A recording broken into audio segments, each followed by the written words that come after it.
Hi, and welcome to episode 3 of season 5 of Self-Care for Educators. I am your host, Dr. Tina Bogrim.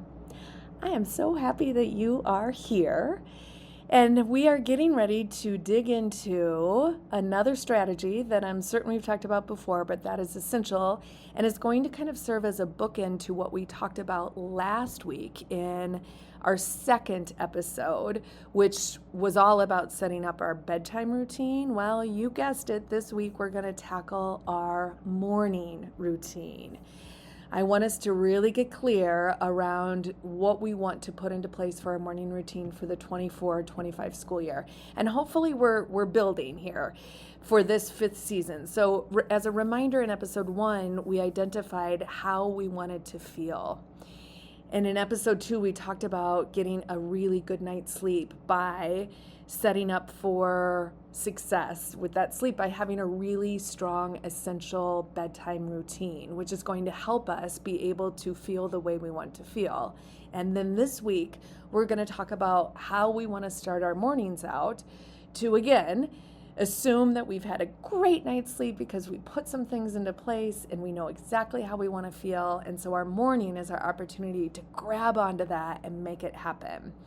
So you get to design your morning routine, and everyone's life looks different, I realize. So there's no set way to do this. We know some of you are getting a whole lot of people ready to go besides you, and that makes it really challenging. For some of you, you can have the luxury of a nice leisurely morning. We are all over the board here, but I'm just going to, again, kind of throw out some ideas for you to consider as you are designing or maybe revisiting or kind of remodeling, restructuring your current morning routine so that you set yourself up to start the day from a really positive place. That's our goal here, right? What we want is we want to start our day on the right foot. So some things for us to consider.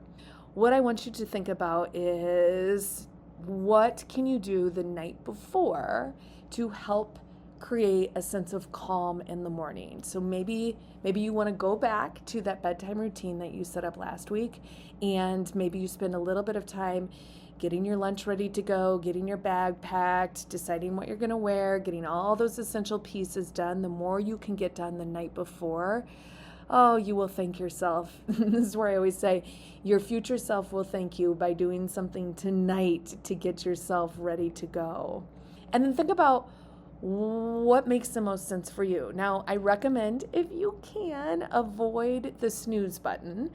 I know, that's a really hard one. This is where you're going to implement. Do you remember the 5, 4, 3, 2, 1, boom, get up and go? That's what we want to do. Here's what we know. According to a study done out of the University of Notre Dame, 57% of people hit the snooze button each morning. So I know that this is very common, but the reality is that habit doesn't make us feel more rested. Instead, what the research shows and what we know is that it actually makes us more sleepy. So what a neurologist at Houston Methodist, who specialized in sleep medicine, says, and that is Dr. Arathi Ram, if I'm saying that correctly, the 10 minutes of sleep that you are granting yourself over and over again isn't actually productive sleep. If anything, all of that interrupted sleep actually just makes you feel more groggy. So here's the deal. Turn off the snooze option on your phone. And when that alarm goes off, you count down 5, 4, 3, 2, 1, and you get up and you go. Also, many experts recommend that you get up and you make your bed because at the very least you have already accomplished that and you've done it before the day even begins. That can just get you that positive sensation going, and you can just build on that success as the day goes on. Try to avoid picking up your phone first thing in the morning. There's a startling statistic that says that 89% of Americans check their phone within 10 minutes of waking up. And that is just not necessarily the way we want to start our day. It can be a time waste. We can get sucked into emails and stress or comparison on social media. So instead, let's just avoid that. And that's going to be easy for us to do because we have put our electronics, our phones, in a different room, right? So we're not tempted to grab that first thing when we wake up. Decide, are you going to eat breakfast? Is breakfast for you? Everyone is a little bit different on this, but if breakfast is something that's important to you, can you have that ready? Is that easy? Is it something that you can take in the car with you? Make sure if you can get some protein so you've got that energy to start the day. Maybe you experiment with trying breakfast. Maybe experiment with having breakfast a little bit later in the day. Maybe, and not maybe actually, maybe is the wrong word. What I want to say is let's do this. Let's drink water. Drink that stupid water. I know. And listen, I am not saying that you cannot have coffee because you cannot take coffee out of my hands. And we know that 73% of Americans drink coffee each day. But let's not make that the first thing we put into our body. Let's chug water, have one glass or whatever works for you before you grab that coffee. We are dehydrated when we wake up. And so the first thing we want to put into our body is water, not caffeine, not coffee that actually dehydrates us even more. Maybe you like to exercise in the morning. I know a lot of people do this. I know a lot of people that is a heck no. Figure out what works for you.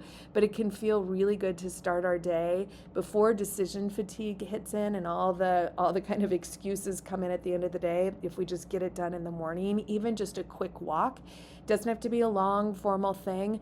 Even just standing outside can be really, really helpful. And let's take advantage of it while for many of us, the weather is still okay to do that. Other things that you might consider is, again, playing music in the morning. Maybe you want to avoid turning the news on. We know the news is always bad, terrible news. So by setting ourselves up with a podcast or an audiobook, or just music, a great playlist to get us going, that can be a really wonderful, wonderful way to start the day. Maybe you want to write down your to-do list or the 3 most essential things that you want to tackle. Maybe you want to, again, record how do you want to feel today. Maybe you want to prioritize making sure that the most difficult tasks are done earlier in the day before that decision fatigue kind of creeps in. Maybe you get up in the morning and you've got a little extra time and you can do something that feels really kind of indulgent, just sitting on the couch with your cup of coffee or sitting on your porch and not doing anything. Maybe you have a hobby and you can do that actually in the morning. Maybe you're working on a puzzle or you're painting and you give yourself the gift of a little bit of time to do that in the morning. What a great way to start the day. So here's what I want you to think about. I want you to think about what is it that you want to change about your morning? What is it that you love about your morning that you don't want to change, that you want to hold on to? How is it that you want to feel? And what are activities that you can ensure both that are part of your bedtime routine and your morning routine to help you tap into those feelings? And I want you to try it this week. I'm going to do the same thing with you. I'm at a place where I kind of need to revisit some of my habits in the morning as I associate those habits back with how I want to feel. Let's work on this together. As always, thank you, Adrienne. We love you. We are so stinking grateful for you. Thank you, thank you, thank you. Thank you, Marzano Resources and Solution Tree, for this job I get to do. And to you, my badass self-care squad, I'm cheering so stinking hard for you. Turn that music up and make it a great day.